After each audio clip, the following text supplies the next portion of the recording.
I'm hanging out with my dad in Wisconsin this week, and he mentioned he wanted to build a kayak rack for the yard.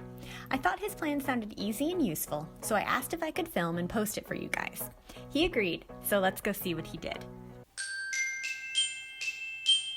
We had most of the supplies on hand and only purchased the U-bolts, which cost around $10. If you need to purchase everything, the total project will probably be around $35.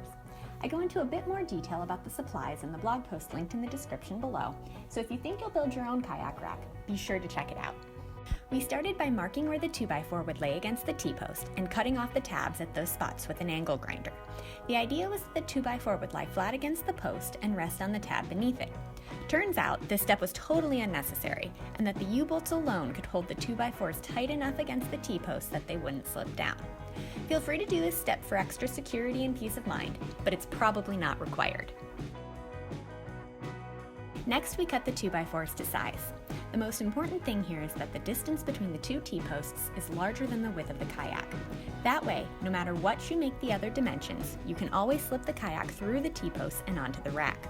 That means your 2x4 should be noticeably longer than the width of the kayaks in order to have room to mount the T-posts. Then we marked and drilled holes for the U-bolts. The drill bit you use for this should be slightly larger than the U-bolt so that the bolt slips right through. Finally, we attached the 2x4s to the T-posts with the U-bolts. When securing with the nuts, at this point we only made them hand tight. We'll tighten them a bit more once the T-posts are in the ground.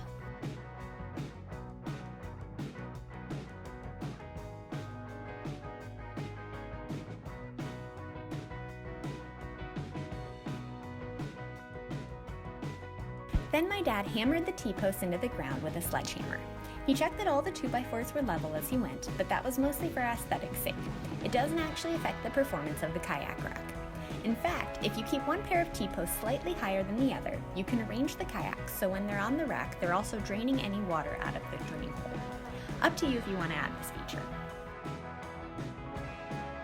Once all 4 T-posts were in the ground, he tightened the U-bolts. Then the kayak rack was done.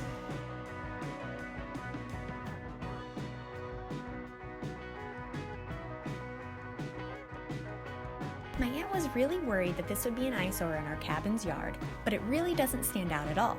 Plus, it gets the kayaks out of the garage and onto an easy-to-use rack for the summer. If you like it too, be sure to like, subscribe, and share this video with a friend. And if you think you might make your own DIY kayak rack, be sure to check out the blog post linked in the description below, where I share a lot more details. Thanks, and don't forget to hit subscribe.